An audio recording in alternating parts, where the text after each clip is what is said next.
E o meu conto sem nome, ele nasceu há muitos anos atrás, quando eu estava no colégio ainda, muitos anos mesmo, e minha professora pediu para eu escrever um conto. E eu não escrevi. E aí eu tirei 0 naquela proposta. Igual, eu consegui passar, porque eu tinha notas muito boas, mas eu pensei sobre o tal jardineiro naquela época. E eu não consegui escrever. E eu tentei, me pressionei várias vezes, fui para frente do computador, fui para frente do caderno, tentei escrever sobre o tal jardineiro que estava ali na minha cabeça e queria sair dali. E eu não conseguia escrever. Eu não tinha subsídio, eu não tinha linguagem e eu não tinha uma narrativa para contar. E eu venho para esse curso, para escrita criativa, tentando contar essa história não contada. E eu não consigo. Tento contar, mas eu não consigo. E o que sai é justamente o relato de um narrador tentando contar uma história sem conseguir. E aí o que eu vou incluir nessa meiuca, nessa sopa, é a angústia desse narrador, que não sou eu, que é um personagem que eu criei, mas que pode se mesclar com a minha experiência subjetiva naquele texto, e é por isso que a prof fala daquele primeiro autor, porque eu não diferencio quem é personagem, quem é jardineiro, quem é narrador, o que é eu, o que é do outro, o que é meu, o que me transcende e o que é meu. E eu vou escrevendo aí. E eu vou escrevendo numa escrita fluida, mas tem muito da Clarice.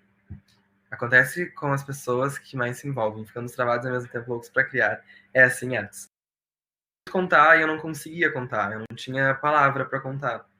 E eu acho que esse conto, sobretudo, é sobre respeito. Respeito à obra e respeito ao meu tempo enquanto escritor. Porque ele só saiu quando ele decidiu sair.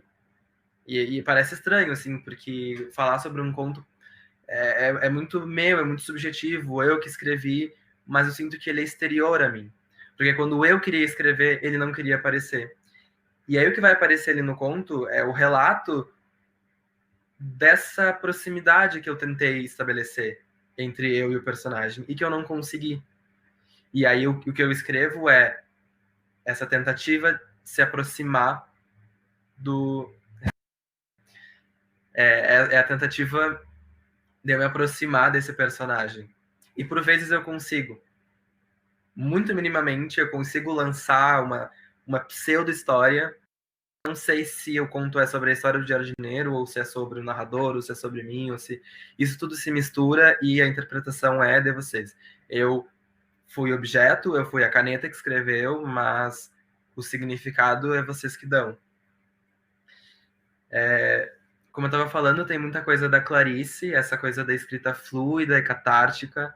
Eu, por vezes, ficava super irritado e escrevia com raiva, tinha vezes que eu estava super feliz, e eu escrevia coisas absurdamente e profundamente raivosas, mesmo estando feliz. Então, assim, o fluxo da minha escrita era muito livre. Eu escrevia quando eu queria, eu escrevia quando eu não queria, e quando eu queria eu não escrevia. Então, o conto é sobre esse não, inspiração de escrita fluida e catártica, assim. E eu adoro uma coisa da catarse da Clarice, porque é um fluxo. E é o que acontece nesse conto, assim. Parado em 3 atos, ou pelo menos eu tento separar eles. E o primeiro ato, que é uma primeira aproximação com essa história que eu quero escrever. O segundo ato se chama Outro Ato. Por quê? Porque não necessariamente eu tive um segundo encontro com esse jardineiro. Eu enquanto escritor, eu enquanto Georges, vivi com ele por muito tempo. O segundo, terceiro, quarto ato se passaram e eu não escrevi. Então eu dou nome de outro ato porque ele é um ato qualquer. E o terceiro ato, ou o ato final, se chama Grande Finale, que eu não escrevo. Porque eu não quero que ele tenha um final. Eu não quero que ele acabe. E se vocês perceberem, no final, eu deixo o conto em aberto.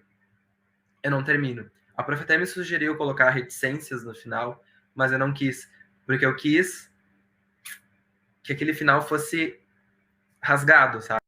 Acaba, sem era nem beira, ele acaba, e é isso. Ele acabou porque ele tinha que acabar. E também não sei se acabou. Vocês podem dar uma continuidade, eu posso dar uma continuidade depois, e não necessariamente escrever. Então, para mim, ele funciona muito como um conto subjetivo. Ele funciona muito como... Até parece uma terapia, assim. Até parece psicanálise, não sei. Porque eu tento nomear aquilo que está solto. E aí eu utilizo da linguagem. Nomeando, eu dou nome e falo, isso aqui é jardineiro, isso aqui são flores, isso aqui é angústia, isso aqui é o conto, isso aqui é... E eu vou dando nomes. E dando nomes é possível eu trabalhar com essas questões. Então, eu me utilizo muito da linguagem. É um conto sobre linguagem e é um conto sobre não linguagem, porque muitas vezes eu fico em silêncio. O espaço, eu deixo espaços em branco, porque ali são parágrafos que poderiam ter sido escritos e não foram escritos.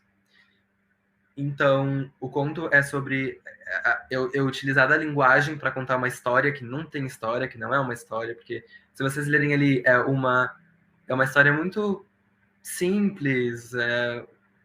Eu tento lançar mão de algumas características que eu vejo do jardineiro, e não necessariamente eu vejo direito, porque eu tento me distanciar daquele jardineiro, ao mesmo tempo eu quero me aproximar. Então, eu me valho da linguagem para explicar aquilo que é o nada, porque para mim o jardineiro é nada e essa história não existe. E ao mesmo tempo eu me valho do silêncio para explicar esse nada. Então acho que eu vou por esses norteadores, assim. Eu não sei direito se vocês leem